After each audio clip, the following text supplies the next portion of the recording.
Hello, everybody. James Rink here. Today, first of all, hello, everybody. James Rink here. And yes, I'm going to attempt to use this YouTube account, but as you know, I have to be very careful what I say. I prefer everybody go over to Rumble, but for the time being, this should work just fine. I am putting on my event in Florida, July 11th to 12th. I would love for you to come on out. I'd love to meet you. And today, what I like to do is just a little short clip of some of the things that I would like to share. And yeah, so what I like to talk about are basically different types of consciousness chairs. And if you read my book, you might know about the trip chairs. So, trip seats, as coined by Peasmore officer Barry King, are called, yeah, oh my God, why is it not in spot? Let's do this again. Hello, everybody. My name is Hello, everybody. James Rink here. Hello, everybody. James Rink here. It is Hello, everybody. James Rink here. So today I like to talk about my conference that's coming up July 11th, 12th, Florida. So if you want to get a ticket to that, it's in the description. I have 7 speakers. And what I like to do today is just share some information about what will be discussed at this conference, which is about primarily secret space program. And we will also have a beach party. We'll have a water park party on the Sunday, and we're going to have a celebration for 14 years of Super Soldier Talk. So I would love for you to come on out. I'd love to meet you, and we can also network together and learn from other people's experiences from a total of 7 speakers. So let's start off with a trip seat. So trip seats are utilized to move memories around, wipe your memories, put new memories in. You can also do accelerated learning. You can learn a new language in about 2 hours. You can learn uh, all languages in about a week, and then you could learn get a PhD in about 2 weeks, so on, and then just so on. And then you can even get all PhDs in a couple months. Now, these strip seats look like a dentist chair, and while you lay in them, there's like a foam that locks you in place. And then they would put electrodes on your head, and then this helmet would come down, this visor. And as the machine is turned on, there will be orbs in the room that kind of just start to materialize. And as your memories are all being wiped, there'll be a technician in the other room looking at a monitor, and they would put different memories in place, what they would want you to have.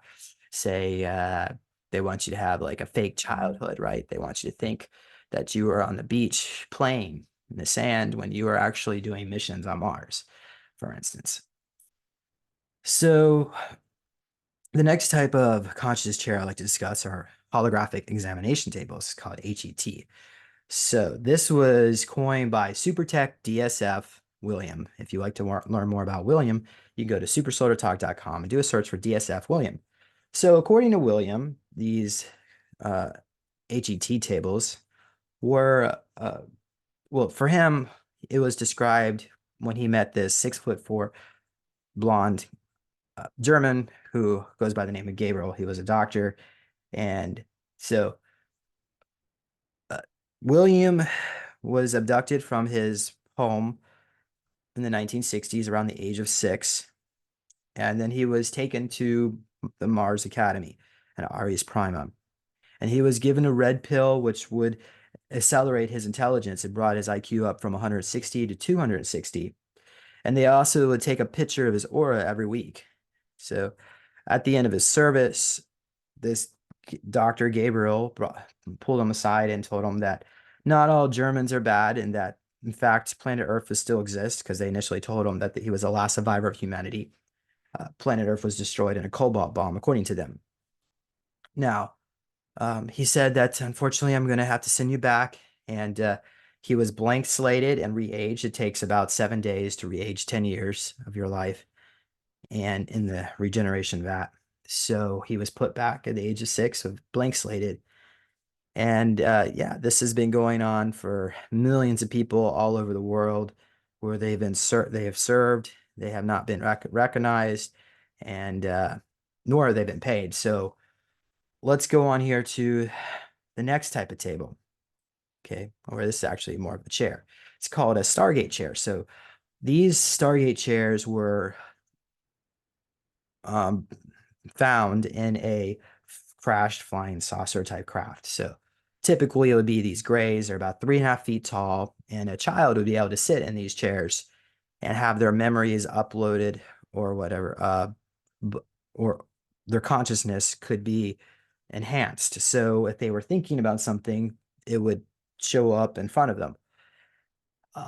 Now, these navigation, what you call navigation chairs, would be utilized for transversing through the hyperspace, through other dimensions and densities and timelines and past, present, future. So it wasn't very long before they realized that, yes, first of all, the child is the right size to fit in these seats. Also, the child doesn't have those ego states that believe that you can't do it. So they were more qualified, and also the tunnels, the portals that were being opened were small enough for a child to fit through. Nowadays they can do a whole city block if they wanted to. All right, so yeah, those are called the Stargate chairs. Now, the last type of chair I'd like to talk today to you today is about the soul chairs. So soul chairs are utilized by some species where it looks like this pink crystal like device chair that you would sit on it, and then they had this crystal like gun, and they would shoot it at you, and you would become semi-translucent, and your soul would come out of your body and would go into another avatar body that they created on the vessel. So it could be like a little mantis or a gray, and then you could interact with the other occupants of the vessel as one of their bodies. Now, the problem with this technology, it's a huge violation of so many rules out there, um, and because now they're messing with the soul. So yeah, the Germans know how to transfer souls between bodies, and that's certainly done with, they call them a different type of avatar bodies, Cybus and Arbus. So there you have it, guys. So that's what I'd like to share to you today about the consciousness chairs, as well as the conference that's coming up. So I would love for you to come on out. It's July 11th through 12th. And thank you, everybody, and have a great day wherever you may be. Bye-bye.